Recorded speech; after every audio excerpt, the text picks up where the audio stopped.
Okay, here we go. Alrighty. All right. So where are we? Anybody? Bueller? I get the reference. Okay. Wow, we on 239? Is that? We're on to page 240, no? 239 and 240. That's here. 238, 239. Oh boy. All right. I put in the bookmark. Doing a lot of reviewing in class. You're saying we're further back than where we were when you started, when you were here last? That's where the arrow is, isn't it? Guys, listen. Hold on. If anyone's trying to figure out the place based on where the marker is in their book, that's not a good plan. You should be reading it and seeing what looks familiar and what doesn't. And otherwise, I'm going to call you out on it. All right. What did you say we're up to, Gula?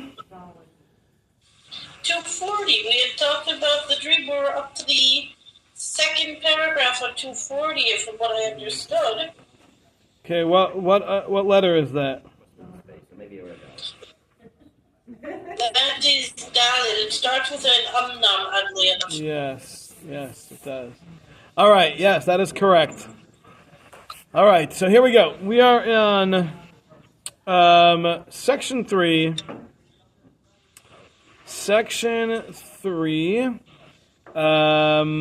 chapter 5, letter 4, Dalet. All right? Okay, so here we go. What we've been saying until now has been how a Navi gets his nevuah. We said that he's in a state that he's not fully aware, he's not conscious, kind of, and he's in this kind of dream-like state. While it's not a dream, we differentiated between a prophecy and a dream, but it is a dream-like state in which a Navi receives his prophecy, and he's going to have to be in this kind of removed from the physical world kind of state in order for the prophecy to manifest. While being too connected to this world, there's no such thing as nevuah. Nevuah can't happen when the person is too connected to this world. Sorry, you're getting a phone call. I'm sorry. I'm just going to leave it if that's okay with you. You can. Here you go.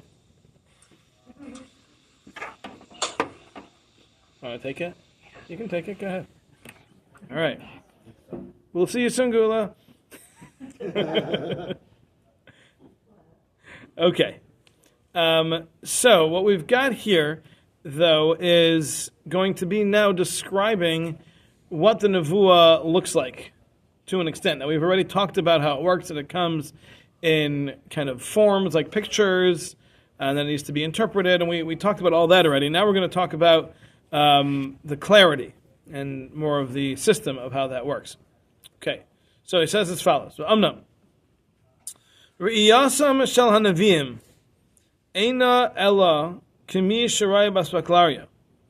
The view of the Nevi'im when they see their nevuah is like someone who sees through an aspaklaria. Aspaklaria means a glass. Now, that either refers to a mirror or refers to a lens.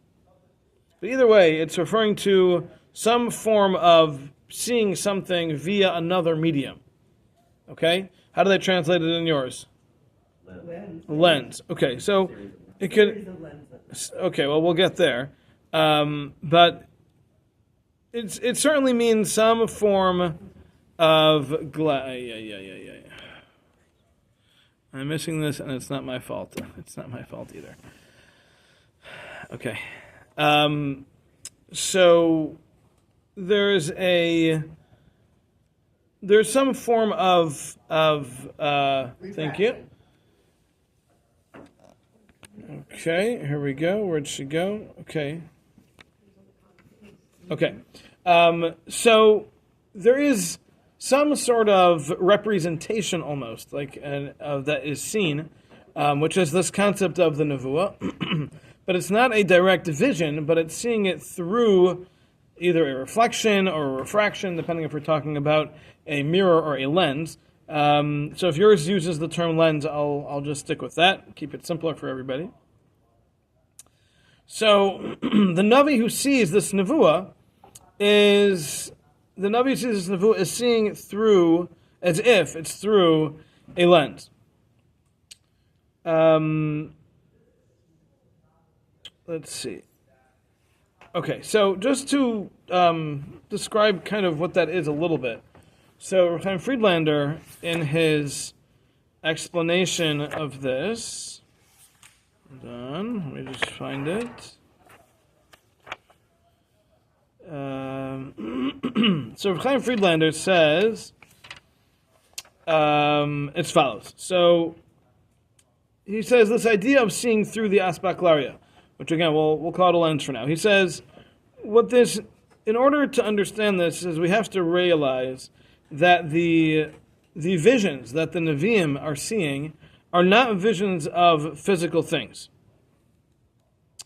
And he starts like this. He says, the nefesh, or actually the neshama, of the Navi is split into many parts, as we know, many parts of the neshama. And he says, based on in order for the nevuah to manifest within the mind of the Navi, it has to go through all of those parts. Because as we've already learned, the nevuah doesn't come through the normal channels of thought. It doesn't come through the normal channels of sight or sound. It comes through the spiritual channel, means it's coming through the neshama. So in order to get to the person's mind, it has to go through the whole neshama first. And that's how it travels. So getting through the neshama means it's the clarity or the purity, I guess, of the neshama will determine the clarity that the signal comes through with, right? So a person, a Navi who has a pure, very, very pure neshama will have a very clear signal because the message going through that neshama is not being obstructed, it's not being misconstrued, it's not being tainted in any way because the neshama is pure. And the neshama is less developed, so then that message that comes through is going to be a bit staticky. It's going to be a little warped. It's going to be a little garbled because the line of communication that it needs to go through isn't very clear. So as the Navi grows and perfects and purifies and raises the level of his neshama, so too will the clarity with which he receives the nevuah increase. Okay, that's the first thing he says. The next thing he says is that, like we started talking about earlier, the visions that the Navi sees are not physical things. Like we said, they come in the form of pictures. Those pictures are not physical pictures. So for an example, if a Navi sees a lion, it doesn't mean that he's seeing a physical lion like you'd see in the zoo. What he sees are the spiritual sources of lions, which don't look like physical lions. They look like spirituality. I don't know what that means. I'm no Navi, right? But they are able to understand these, because like we said, everything that exists in the physical world has spiritual sources. So the Navi is able to recognize that source as being the source of a lion here in this world. Whatever that looks like. I don't know what that looks like, but that's what the prophet's able to see. And then he interprets that as a lion. And this way, when he shares the message with us, he shares it to us with the understandable to us language. So he'll talk about a lion, even though he never saw a physical lion like you'd see in the zoo, like he says, but he saw the source of lions here in this world, and then when he shares that information with us, he will say, I saw a lion. So that's how the system works. This is what Chaim Friedlander says. Is this how Adam named the behemoths or the animals? Was he was able to see their essence, and so like a lion would be an Ari, whatever that means, and that would be the essence of the lion, not necessarily the physical manifestation of it, but the spiritual transitioning to the physical. I would assume so, yes. I would assume that part of Adam's ability to understand the animals and thereby name them wasn't just their purpose in the world in physical sense, in the circle of life and the ecosystems and all that, but also their spiritual sources and what they come from and what they're here to do and all of that. Yeah, I would assume that was all included. Absolutely. Okay.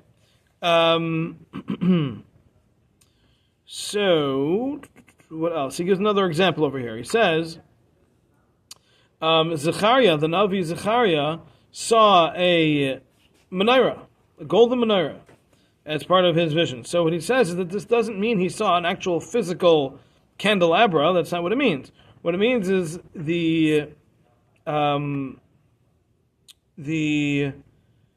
menorah represents the shefa of chachma in the world, of wisdom. Okay, he says we see that because the Gemara says that somebody who wants to become wise, when they daven, they should turn slightly towards the south. You should primarily be facing towards the Beis Hamikdash, which here in America is east. We face east when we daven Shemona Esrei. But you could turn slightly to the south if you want to become more wise when you daven. And the menorah was in the south side of the Beis Hamikdash, because the south is the direction of wisdom, for whatever reason. It's interesting, but the Gemara talks about a group of people called the Chachmei Darim, the wise men of the south. Like there's something, they don't talk about the wise men of the north. They talk about the wise men of the south. There's something about the south. My brother-in-law's when they come from Lakewood, they're like, yeah, that's right. They're coming here for the Chachma. That's right. You got to come south. That's right. That's right. You got to go south if you want the wisdom. So that idea is represented in the menorah. The menorah, which is in the south, and the menorah represents the Torah, and the Torah obviously is the source of all the Chachma, etc. So all of that is connected. So when Zechariah saw the menorah, it doesn't mean he saw a physical menorah like we would, but he saw the idea of Chachma and the Shefa of Chachma that comes into the world. He saw that. He saw that Shefa. He saw the Koiches, the spiritual sources for all these things, and he understood that as the menorah. Which is why when he told Klal Yisrael his nevuah, his prophecy, he talked about seeing a menorah, because that's the physical manifestation of what he had seen in a spiritual sense. Okay. So that's why. 1 second. Geula, I see you talking, but I can't hear you. I don't know if you have your volume muted or down. The volume on this phone's all the way up, so should be able to hear you, but I can't.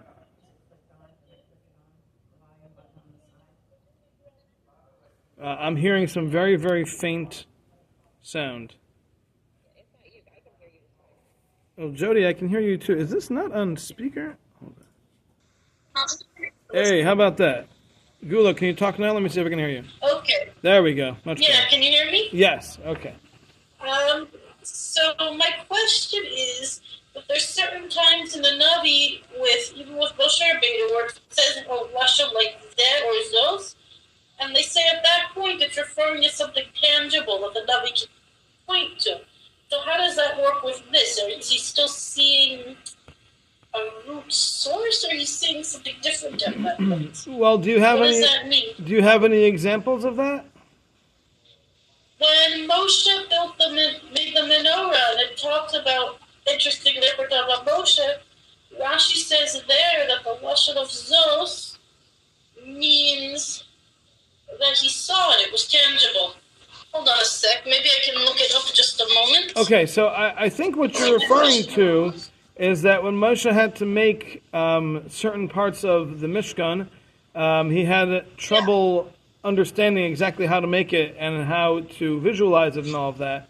And Hashem showed him an image of what it needs to look like. So that was specifically for the purpose of being an image that he could use to create that particular item for the Mishkan.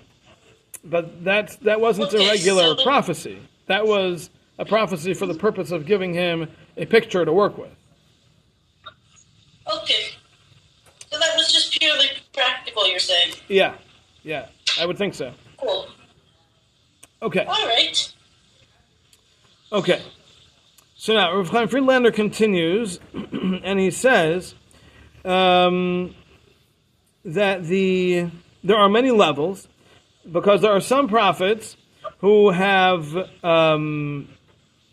who sees very thin or light spiritual sources, and some see on a much deeper level. And even when you're dealing with a clear, polished lens or mirror, you're still losing some of the vision of the item that you're seeing, or the sight that you're seeing. There's still something missing when you're seeing it through a reflection or through a lens. And not just in the kamos, but in the echos, meaning not just in the quantity, but in the quality also of what you're seeing. You're not seeing the whole thing, you're not seeing it as well as if you were to see it, face to face. Think about you're driving and you see something in your rearview mirror, right? You're seeing it, but it's not the same as if you're seeing something in front of you, right? There is definitely something lost there, and certainly when you're dealing with lenses as well. Okay.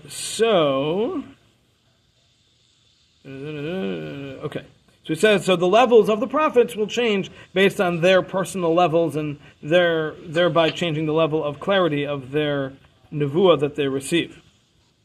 Okay, then he continues.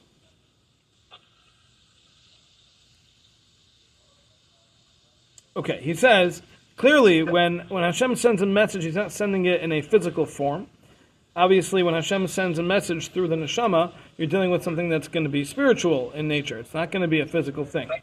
And he says, even when we see that Hashem is going to do physical things, that's also referring to spiritual. For example, when the pasuk says, Ar chadash al Tzion ta'ir, Hashem will cause a new light to shine over Tzion. He says it doesn't refer to a physical light. There doesn't need to be any new lights. The sun shines just as well in Yerushalayim as it does everywhere else, right? There doesn't need to be a new light over there. But he says what it's referring to is the light of the Shafa that Hashem sends down as far as our levels of understanding things, etc., and all the different things that come through the Shafa, which we've already said is referred to as the light of Hashem. That's what it refers to. So even when Hashem talks about physical things, that often refers to spiritual matters as well, not to the physical manifestations that they come in. Okay.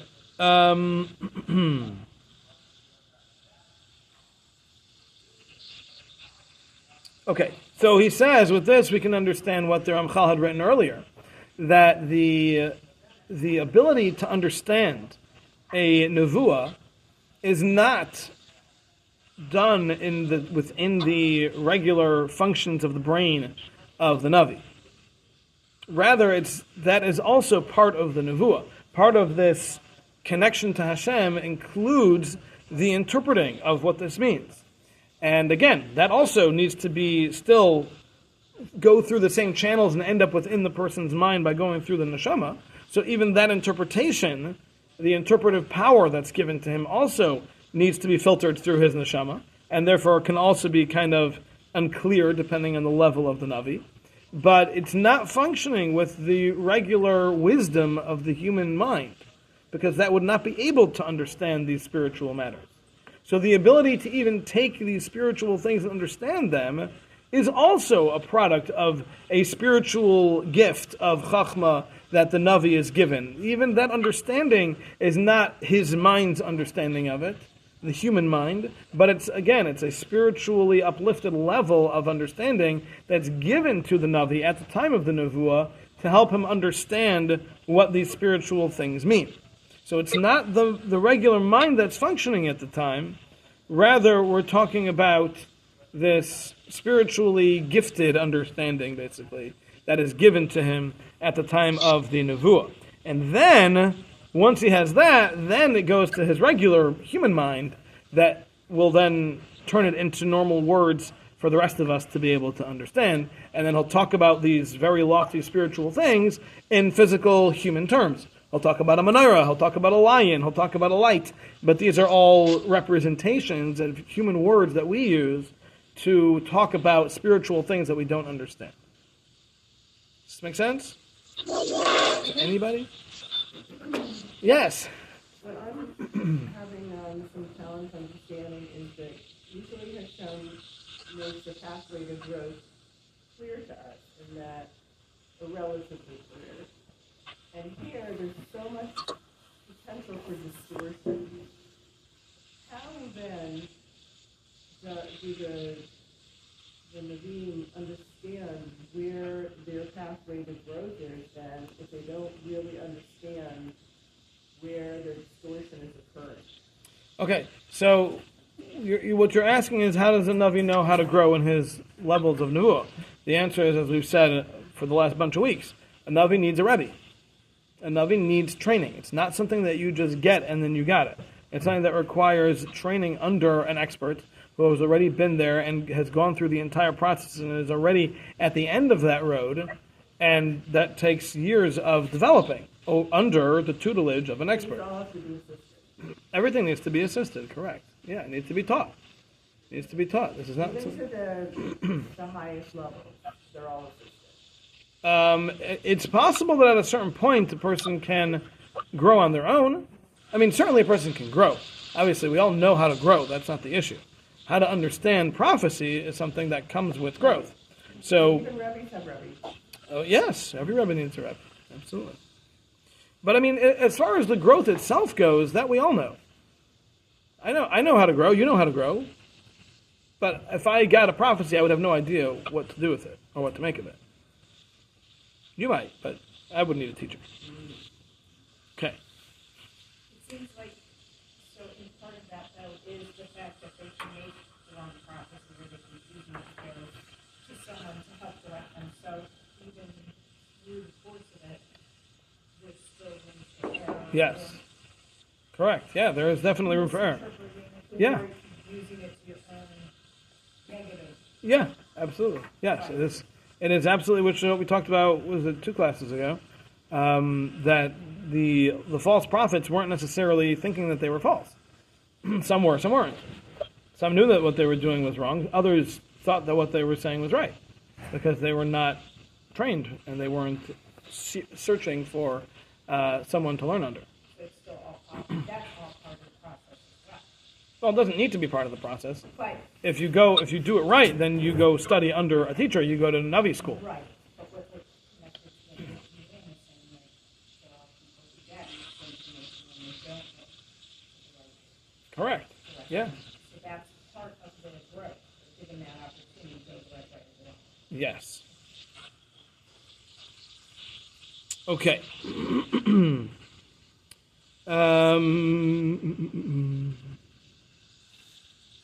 Like with Bilam, though. Yeah. Oh boy. Wow. Jumping right to this week's parsha. Well, it's just kind of interesting because with Bilam, Hashem tells him directly.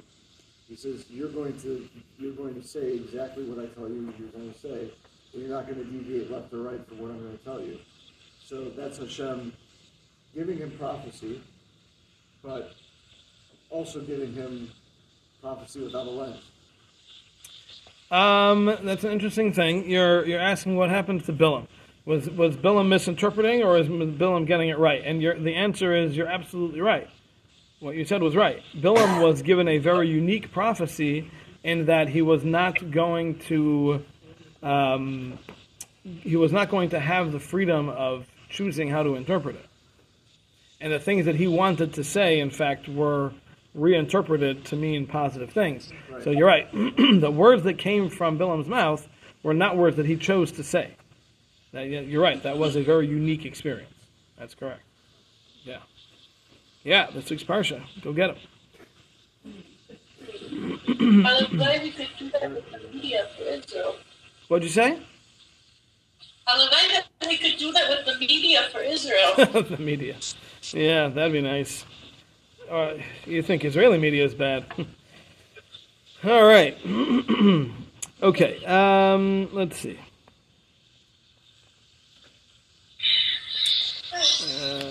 He keeps going here. Let me just see if we need anything else. Yes. All right. So here, he's got another very interesting thing. When it comes to or when it came to the sin of the golden calf. So Chaim Friedlander brings the Ramban. The Ramban says, Hashem said to Moshe that I see how Klal Yisrael was analyzing me, and they took one of I think this is like a crown of mine, and using it against me. Some medrash of some sort. Okay? So what he explains, what this means is that when Hashem showed himself to Klal Yisrael at Har Sinai, so everybody saw Hashem, which was obviously a very powerful, but the most powerful experience in human history.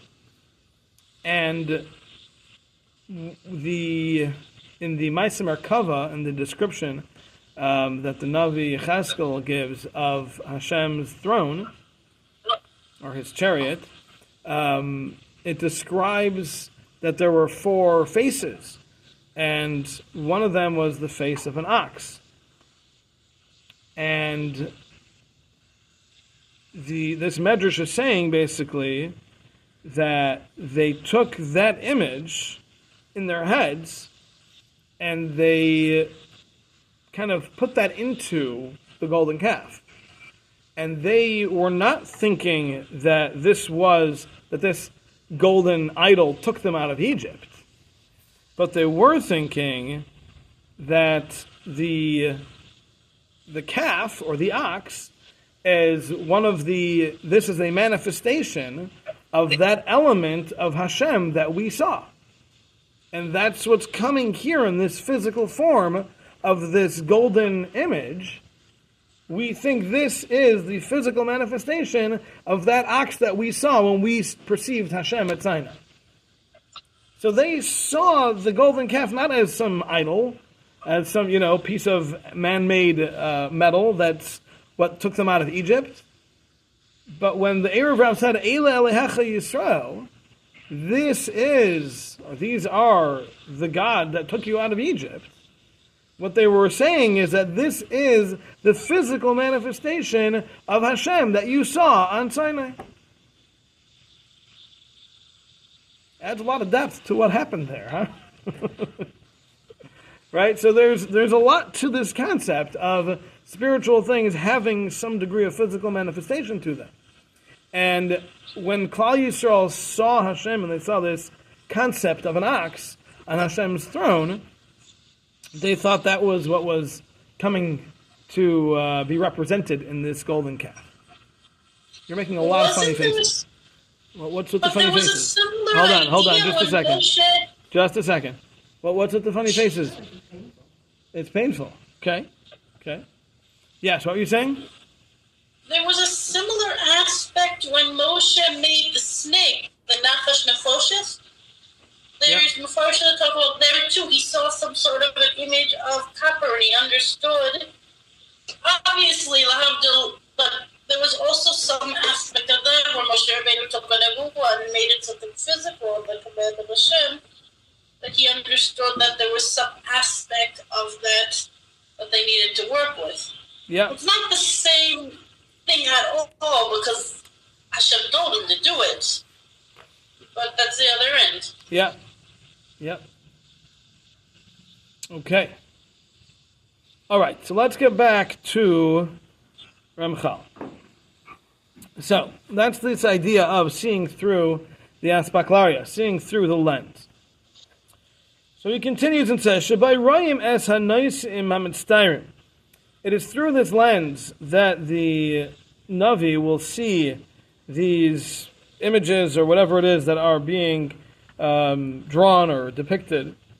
Ach einam royim kimi sheroya es chaver lefanav. But you're not seeing it like you see someone in front of you. And it's not even like seeing it through a single lens. Rather, it's like seeing through multiple lenses. That the image is portrayed from one to the next. Now clearly you're seeing one thing. Even though you're seeing it through many lenses, you're still seeing one thing. And the movements of whatever this is that you're seeing them. You know what you're seeing. You're seeing them through the lenses, you're seeing the movement. Even though you're not seeing it directly, but you know what you're seeing. You're definitely seeing what you're seeing, you're just seeing it in this somewhat distorted form. Not only that, their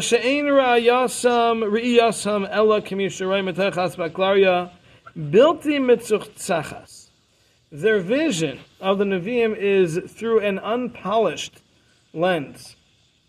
Anyone who has glasses can relate to that one. You can't see it with full clarity if those lenses are dirty. It's just not as clear. So too, it is impossible for the Nevi'im to see the glory of Hashem itself. Even after all of what they're seeing is certainly Hashem, they know for sure, they're definitely seeing Hashem. And they know that what they're seeing is certainly Hashem's glory itself. There is no doubt whatsoever within their minds as to what they're seeing. But nevertheless, it's still distorted, it's still unclear, it still doesn't have the clarity of seeing something face to face, or someone, or even seeing through a clear lens, or even seeing through a single dirty lens. But it's multiple dirty lenses, so they know what they're seeing, and they know exactly that they're seeing Hashem and His message, but it doesn't have the clarity. You know, I've always been impressed at how dental hygienists and dentists work with a series of mirrors to see funny angles in your mouth, and they have excellent precision with it. And it's always shocked me. Like, I try to shave with a mirror, and I'm, it's all over the place, right? And they're able to, you have to work backwards and upside down, and they do it really well, right? And the same thing. You have all sorts of robotics involved in medicine with surgeries and things, right? They're not seeing what's going on; they're seeing through a camera, and yet they're able to work with extreme precision, right? But it certainly takes a tremendous amount of training to be able to get to that point. And certainly if there was a dirty lens on that camera, they would not be doing the surgery, right? So that's kind of how to look at this whole idea, is you have to look at it with an understanding that it's not the clarity that we think of when someone's talking to you, when you're seeing something. But, imagine, you ever been to one of those places, or you ever tried doing like the whole mirror thing where you're looking at one mirror, seeing another mirror, so you can see the back of your head? How much clarity do you have there? I mean, it's a clear picture, but it's still not clear. Pretty clear when I'm at the barber and they show me the back of my head and I see I'm bald. Yeah. Yeah. Easy to see what's not there, huh? And my keeper gets bigger. That's right. That's good. It's on the back of my head. So the clarity is just not the same, especially when you're going through multiple mirrors or multiple lenses. It's just not the same clarity. It's not there. So that's what he's describing over here. So the Nevi'im who are seeing things are not seeing things with the clarity of the way I'm seeing you, but they're seeing things through distortions, through multiple layers, and all of that happens within the neshama of the Navi, as Chaim Friedlander explained it. It happens within that neshama, and based on the clarity, the purity of the neshama will be the degree of clarity, but that also, even that, it takes a lot of training. Because if you really know, have you ever looked at an x-ray? Anyone here ever looked at an x-ray? Have you ever seen anything in an x-ray? Right? They can show you, oh, look, it's right there. And you're like, what? My father has shown me before. He's sometimes, very rare, but there were times where he had to look at some x-rays. He's a radiologist. He used to look at x-rays at home. very rare thing. And he'd be looking, I'm like, Tom, what are you looking at? He's like, oh, look, there's this over here. I'm like, what? You look right there, and he'd point to it. I don't know what you're talking about. I don't see anything, right? But a radiologist is someone who spends years training to be able to identify what those little slightly lighter spots in the black are. It's not quite as black as the spot next to it, right? And somehow they know what that is, right? But that takes a lot of training and experience. So it's the same thing. The Nevi'im, they're not going to see with real clarity. But with enough training and enough clarity and understanding in their own minds and their own development, they can recognize how to interpret all these things and do it with accuracy. Okay? So what my point that I'm getting at over here is that it's not even, well, let's finish up and then I'll finish that thought. He says, "V'gam b'chol zeh yesh madregas rabbis." And even within all of this, there are many levels. The hevdil bein navi lenavi, and there's going to be difference from one navi to the next. Some people will have a clearer lens, a more polished lens than the next one. And he will understand it with more clarity. However, hanavi hamasig kol zeh masig in lamitai. A navi who understands it all, he'll get the truth. The hainu, meaning to say, ki hine mizbayer etzloi, it is clear to him, shahamizgala mizvada elavu abayis baruch that this message, this image that he's getting, is Hashem himself. Umasig ininas baklaria, he understands that there are lenses in between. Mitziusai v'saida, he understands what it is, he understands the secrets behind it, he understands what it's based on. Umasig umaskil ha'askolos and ishba'isai. And he's able to fully comprehend the messages and the images that are being sent to him, be'emes u'beber, with truth and clarity. As we explained earlier. However, the same way this glory of Hashem is being known to him, it is through, or I guess the same is true of the knowledge that he gets. They come through riddles, they come through metaphors, over there chachalaim, and he'll be in this kind of dream state. Because it's only in this medium, or through this medium, that the prophecy can reach him, as we explained earlier. So what he's saying is that the highest level of Nevi'im is still a level of seeing with distortion. It's still a level of seeing with multiple lenses. It's still a level of seeing with some degree of fuzzing on those lenses, some marring of the clarity. It's never going to be perfect. There's always going to be that disconnect, that not seeing face-to-face kind of conversation. So the images that are going to come are still going to come with varying levels of uncertainty. Now, the Navi will be clear that this is what he's seeing, and he'll be clear that this is coming from Hashem, but there will still be some lack of clarity. I don't think there's one word for lack of clarity. Unclarity? Distortion? Yeah, I'm trying to avoid the word distortion here, because I don't think it's a perfect word to use. Nebulous. Obscuring. All right, all these things. There is some degree of a lack of clarity in what he sees. Again, even the highest level of Nevi'im, they're still seeing it through lenses. They're still seeing it through mirrors. They're still seeing it in through various mediums that are not just plain face-to-face conversation. So when we talk about a higher level Navi, it doesn't mean that now it's face-to-face or that lens is perfectly clean. You sprayed it and you use the microfiber cloth and now it's like perfect and you have 20/20 vision. It doesn't work like that, even with a Navi.